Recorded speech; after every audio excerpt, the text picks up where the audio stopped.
from the wisest person I ever met in my life, a third grade dropout. Wisest and dropout in the same sentence is rather oxymoronic, like jumbo shrimp.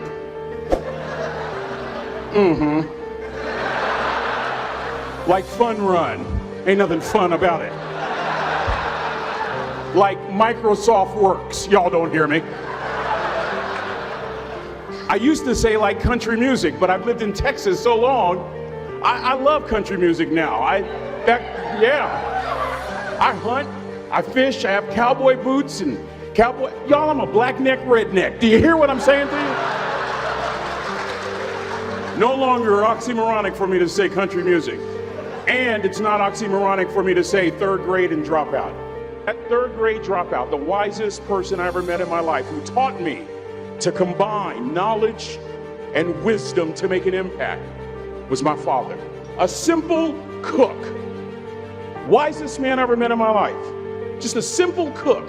Left school in the third grade to help out on the family farm, but just because he left school doesn't mean his education stopped.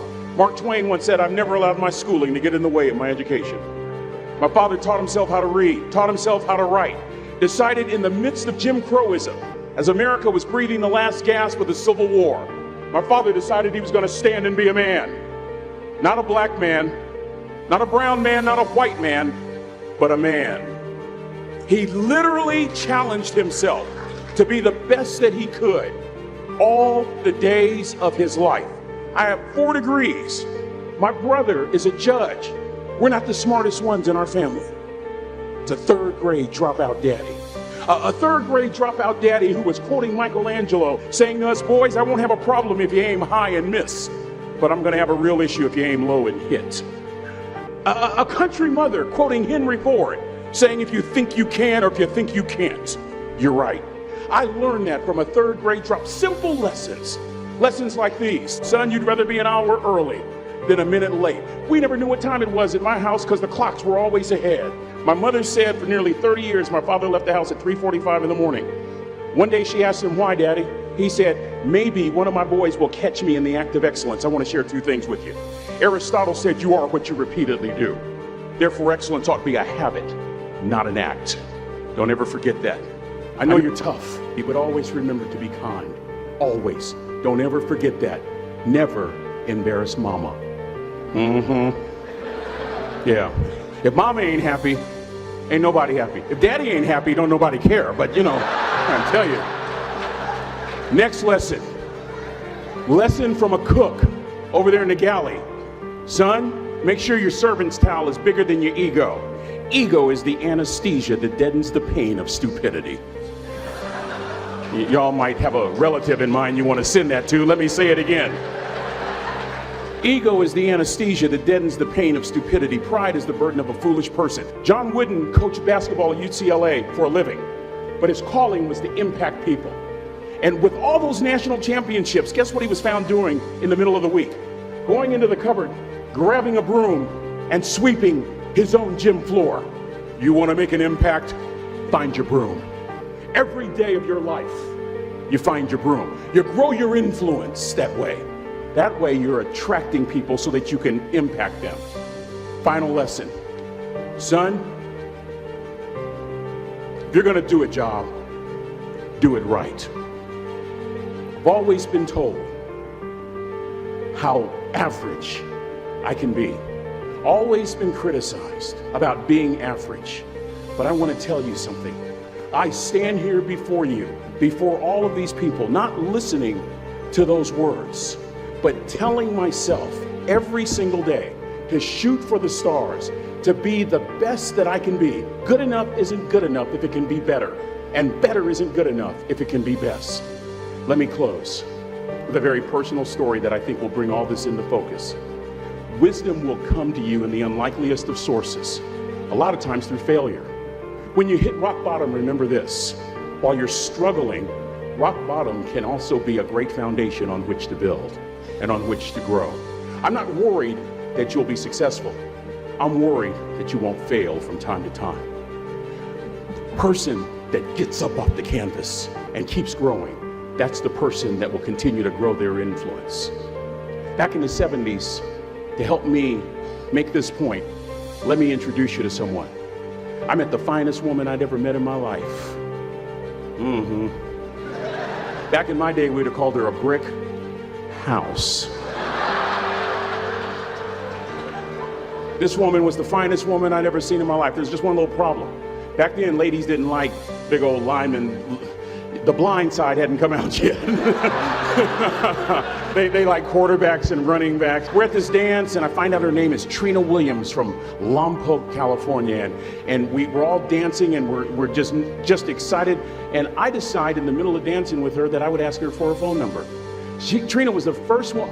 Trina was the only woman in college who gave me her real telephone number. The next day, we walked to Baskin & Robbins ice cream parlor. My friends couldn't believe it. This has been 40 years ago, and my friends still can't believe it. We go on a second date, and a third date, and a fourth date. We drive from Chico to Vallejo so that she could meet my parents. My father meets her. My daddy, my hero, he meets her, pulls me to the side and says, "Is she psycho?" But anyway, we go together for a year, 2 years, 3 years, 4 years. By now, Trina's a senior in college. I'm still a freshman, but I'm working some things out. I'm so glad I graduated in 4 terms. Nixon, Ford, Carter, Reagan. So now it's time to propose. So I talk to her girlfriends, and it's California, it's in the 70s, so it has to be outside. Have to have a candle, and you have to have, some chocolate. Listen, I'm from the hood. I had a bottle of Boone's Farm wine. That's what I had. She said yes. That was the key. I married the most beautiful woman I'd ever seen in my life. Y'all ever been to a wedding, and even before the wedding starts, you hear this? How in the world? And it was coming from my side of the family. We get married, we have a few children, our lives are great. One day, Trina finds a lump in her left breast. Breast cancer. 6 years after that diagnosis, me and my 2 little boys walked up to Mommy's casket. And for 2 years, my heart didn't beat. If it wasn't for my faith in God, I wouldn't be standing here today. If it wasn't for those 2 little boys, there'd have been no reason for which to go on. I was completely lost. That was rock bottom. You know what sustained me? The wisdom of a 3rd grade dropout. The wisdom of a simple cook. We're at the casket. Never seen my dad cry. But this time I saw my dad cry. That was his daughter. Trina was his daughter, not his daughter-in-law. And I'm right behind my father, about to see her for the last time on this earth. And my father shared 3 words with me that changed my life right there at the casket. It would be the last lesson he would ever teach me. He said, "Son, just stand. You keep standing. You keep standing, no matter how rough the sea, you keep standing." And I'm not talking about just water. You keep standing. No matter what, you don't give up. And as clearly as I'm talking to you today, these were some of her last words to me. She looked me in the eye and she said, "It doesn't matter to me any longer how long I live. What matters to me most is how I live." To ask y'all one question, a question that I was asked all my life by a 3rd grade dropout. How you living? How you living? Every day ask yourself that question, how you living? Here's what a cook would suggest you to live this way. That you would not judge, that you would show up early, that you'd be kind, that you'd make sure that that servant's towel is huge and used, that if you're going to do something, you do it the right way. That cook would tell you this, that it's never wrong to do the right thing, that how you do anything is how you do everything. In that way, you will grow your influence to make an impact. In that way, you will honor all those who have gone before you, who have invested in you. Look in those unlikeliest places for wisdom. Enhance your life every day by seeking that wisdom and asking yourself every night, how am I living? May God richly bless y'all. Thank you for having me here.